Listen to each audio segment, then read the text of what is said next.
Wan, rumah kosong. Jangan-jangan pawang masuk situ. Kita selidikin, Mo. Ayo. Ayo.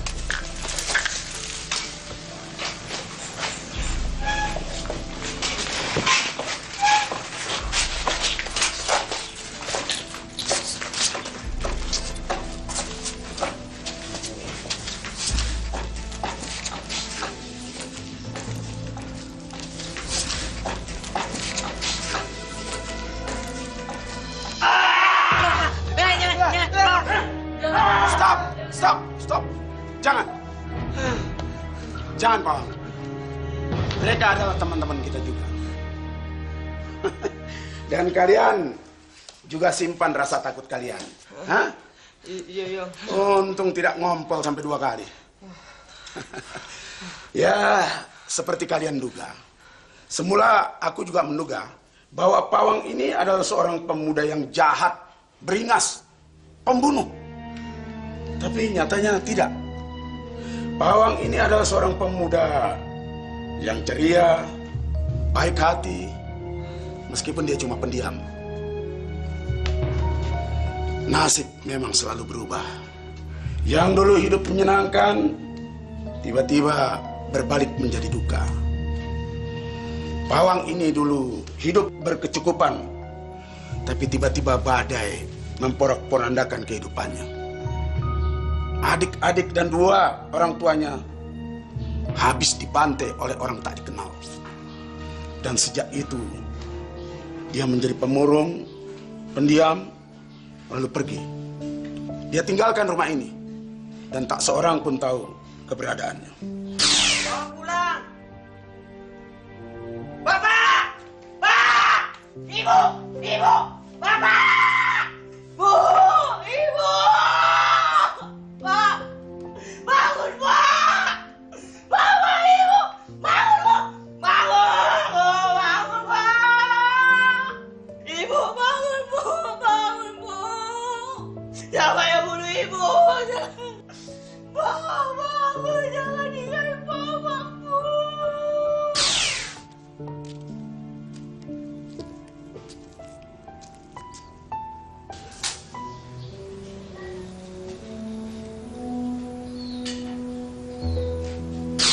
Seperti halnya pepatah, setinggi-tinggi bangau terbang, akhirnya akan kembali ke sarangnya. Demikian juga halnya dengan Pawang. Sejauh-jauh dia berkelana, akhirnya dia tak mampu membendung resah hatinya. Kerinduan akan pulang begitu besar, sehingga dia mencoba untuk pulang. Kangen pada rumahnya dan pada keluarganya. Tapi nyatanya itu tidak mudah buat Pawang. Karena ia kembali tidak seperti semula dalam keadaan sehat dan ceria, tapi sudah dalam keadaan kumal, hitam, dengan kaki yang cacat akibat kecelakaan. Tetapi orang-orang sudah tidak mengenal lagi siapa Pawang. Namun dia tidak peduli.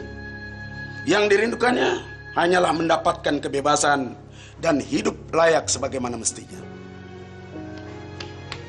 Dia mulai mencoba merintis kehidupannya dan perlahan-lahan mencoba mencari pekerjaan. Akhirnya dia diterima sebagai seorang penjagal di tempat pemotongan hewan.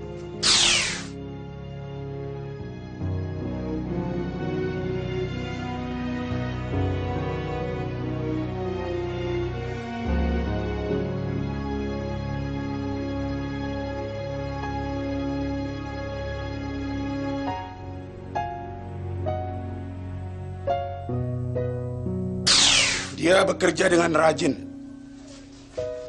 Bahkan sejak masuknya Pawang di tempat itu, suasana kerja tambah bergairah. Pawang rupanya sangat pandai melucu. Dia mampu menimbulkan gelak tertawa di antara teman-temannya. Sementara teman-temannya tidak tahu latar belakang kehidupannya yang sebenarnya. Rupanya Pawang tidak cukup puas bekerja di tempat itu. Ia ingin mencoba mengembangkan diri. Lalu dia coba melamar di tempat lain, di sebuah toko penjual topeng.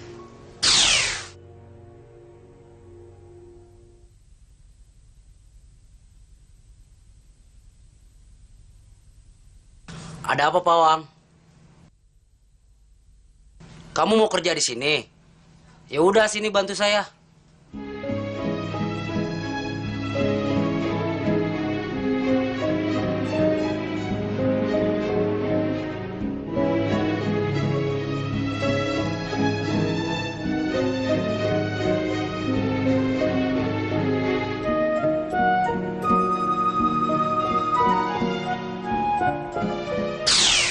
Dan yang ia lakukan tidak sekedar mengumpulkan uang, tapi ada sesuatu yang lebih berarti. Ia ingin membuat sebuah karya seni berupa topeng, dan ia lakukan itu dengan baik.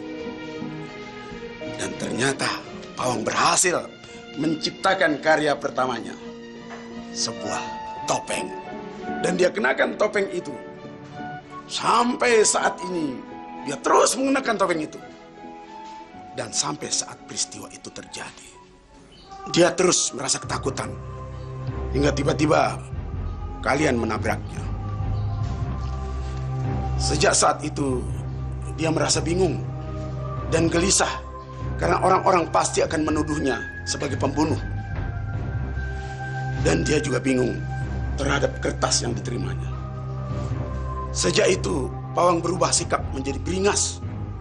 Apalagi ketika dia tahu bahwa koran-koran banyak memberitakan tentang pembunuhan itu. Telah terjadi pembunuhan sadis di Jalan Melati, Koran. Korannya, Koran. Oh iya. Siapa lagi, Koran? Korannya, Koran. Menurut saksi mata, pembunuh itu bertopeng dan membawa kampak yang masih berlumuran darah. Ya Allah, Bun, sadis sekali. Jangan-jangan dia masih berkeliaran di sekitar kita. Iya. Permisi, Bu. Ibu tahu tentang peristiwa pembunuhan di sudut jalan itu? Dia mengira dirinya akan ditangkap dan diserahkan pada polisi. Lalu dia tambah beringas ketika orang-orang mencoba mendekatinya dan mengacungkan kampaknya. Tapi akhirnya Om Faisal berusaha mendekatinya dan mencoba menenangkannya. Dan Om berhasil. Dan sejak itu kami bersahabat. Dan sejak itu Pawang mulai berani menceritakan hal-hal yang tersimpan dalam dirinya.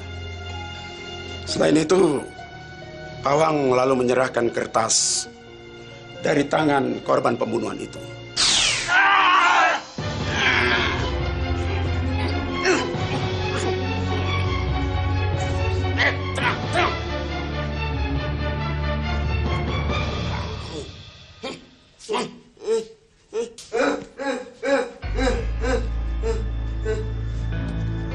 Tenang.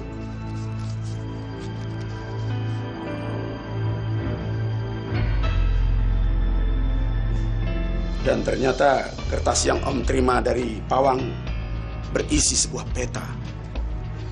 Entah peta apa. Tapi Om yakin bahwa peta itu ada sangkut pautnya dengan soal pembunuhan itu. Siapa mereka? Siapa itu?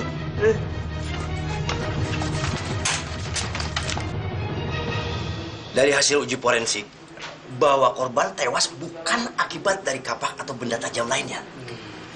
Melainkan dia tewas karena benturan benda tajam di kepalanya. Tepatnya, kepala korban dibenturkan kepada benda keras. Dan hal itu diperkuat, dalam benda keras itu terdapat percikan darah. Dari keadaan tempat yang berantakan, diduga terjadinya perkelahian sebelumnya. Kemudian kesimpulan kami bahwa antara korban dengan pelaku itu saling mengenal. Lantas, apa sudah bisa diindikasikan siapa pelakunya dan apa motivasinya, Pak? Sebelum kalian datang kemari, memang kami belum bisa menyimpulkan apa motivasinya. Namun setelah kalian datang kemari, kemudian menceritakan Pawang menyerahkan peta itu, maka kami bisa menyimpulkannya bahwa motivasi dari pembunuhan itu adalah harta rampokan. Harta rampokan? Harta rampokan? Jadi maksud Bapak, pelakunya itu perampok? Ya, betul. Penasaran bukan? Dan tentu kalian ingin tahu. Baiklah, karena ini penting, akan saya ceritakan. Kita mundur ke masa-masa 10 tahun yang silam. Ada 2 orang perampok yang luar biasa, namanya Dargo dan Dardah. Mereka itu 2 perampok yang ulung, licin, pandai, terutama pandai bersiasat. Dan mereka dijuluki sebagai perampok bermuka 1000 karena dia dapat berganti-ganti. Dan polisi sulit sekali untuk melacaknya, dan polisi sulit sekali untuk meringkusnya. Sekalipun dia berada di sekitar kita, kita tidak tahu keberadaannya di mana. Dan suatu hari, mereka berhasil membobol sebuah bank dengan hasil jarahan yang cukup besar. Kemudian, tiba-tiba mereka menghilang. Entah kemana. Hilang begitu saja bagaikan lenyap di telan bumi.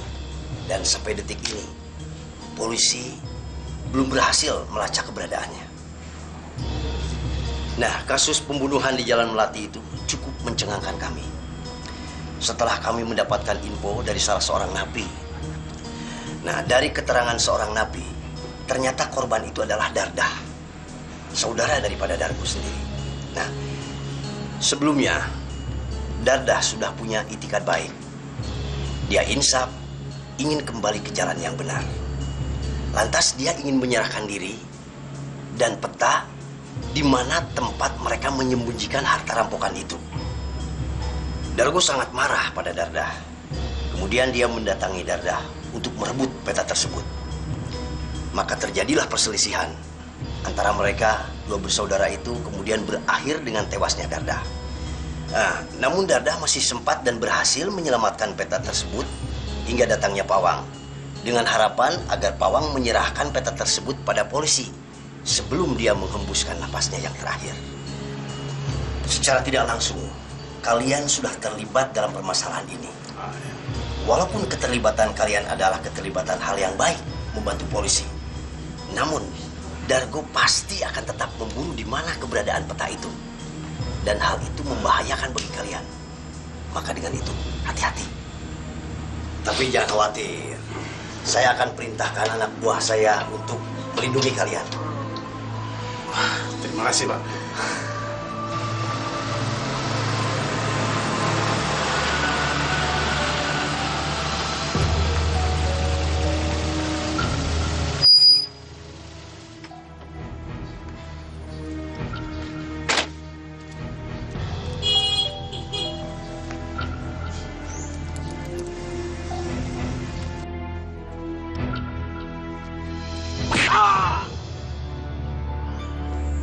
Selamat siang, Pak Tua. Maaf, caraku membawamu kemari. Siapa kamu? Kau tidak tahu siapa aku? Aku pembunuh bertopeng. Jadi kamu? Ya, aku Bargo. Kamu terkejut? Tidak. Dan saya tidak percaya ada pembunuh bertopeng. Kau benar. Tidak ada pembunuh bertopeng itu. Tapi masyarakat heboh. Kasihan temanmu yang cacat itu. Dituduh sebagai pembunuh. Lantas apa maumu? Sederhana saja. Kembalikan milikku. Milikmu? Ya. Apa itu? Aku nggak ngerti.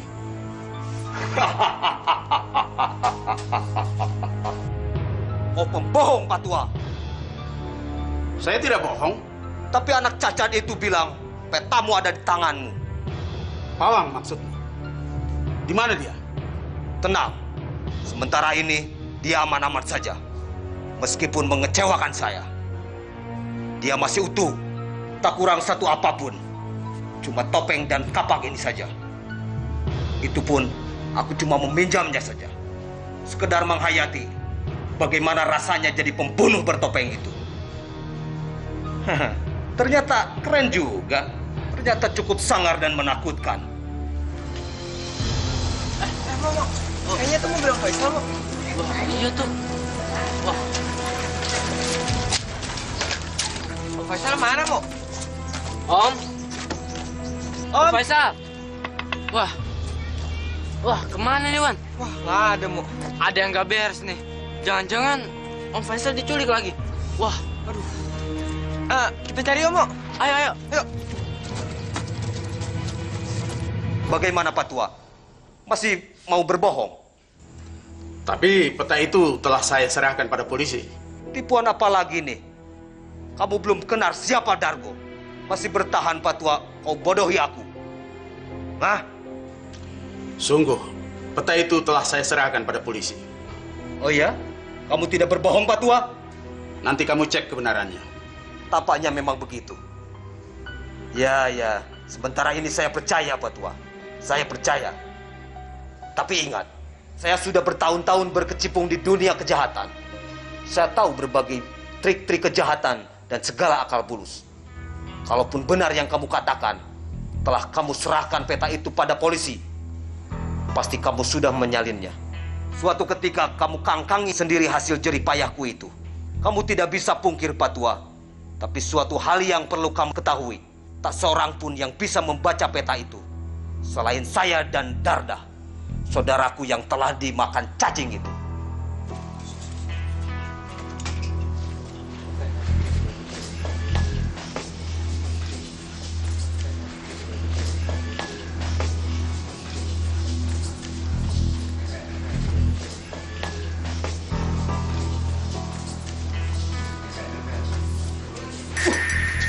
Ada pawang. Diikat lagi.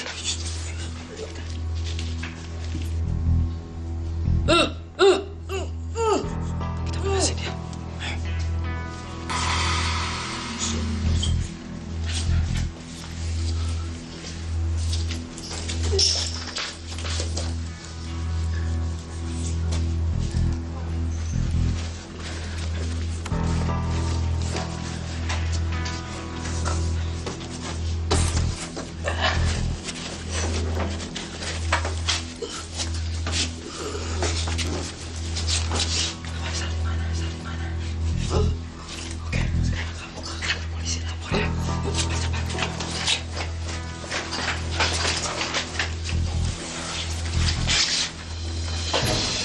Bagaimana jika saya tawarkan kerjasama? Kita bagi hasil. Kita sama-sama menikmatinya. Bagaimana? Hah? Berapa? Berapa persen yang kamu mau? 5%? 10? 15? Atau lebih? Katakan. Saya tidak menyalin peta itu.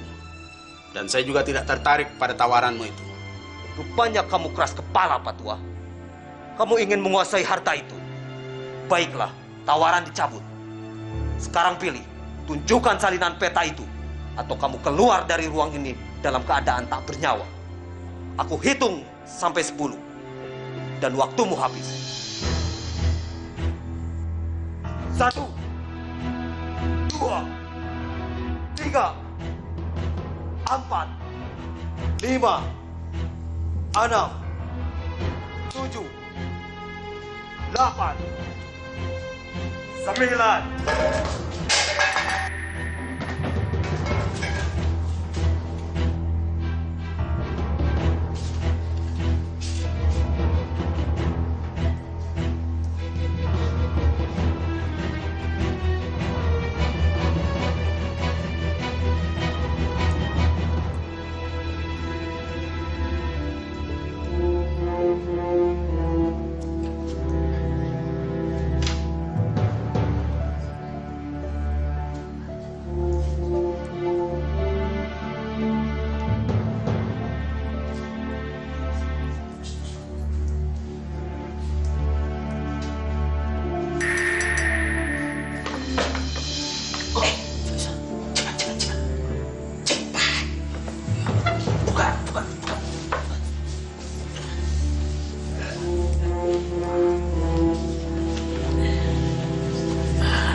Hati-hati. Paman, kamu ikuti dia dari belakang lewat sini. Ya, Marimo, buntuti dia lewat sana. Oke, Kom. Om akan mengikuti dari depan. Oke, baik.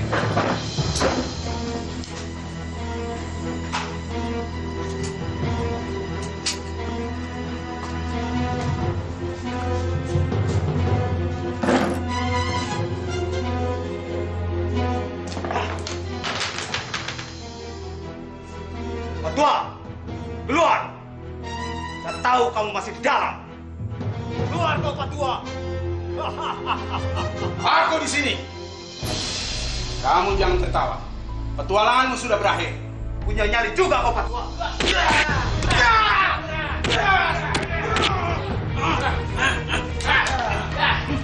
Mati kamu. Biar gerok nyawa. Ayo kita bawa. Ayo.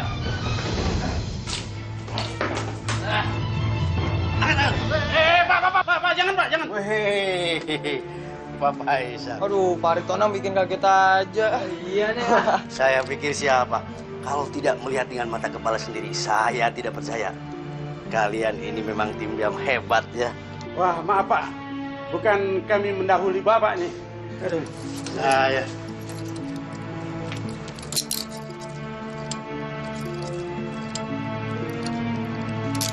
Wah.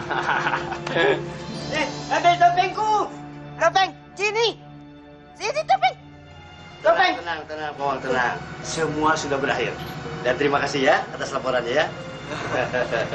Nih, tolong topengnya. Ayo, ikut yuk.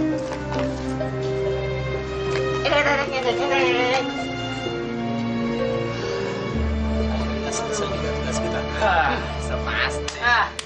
Hei,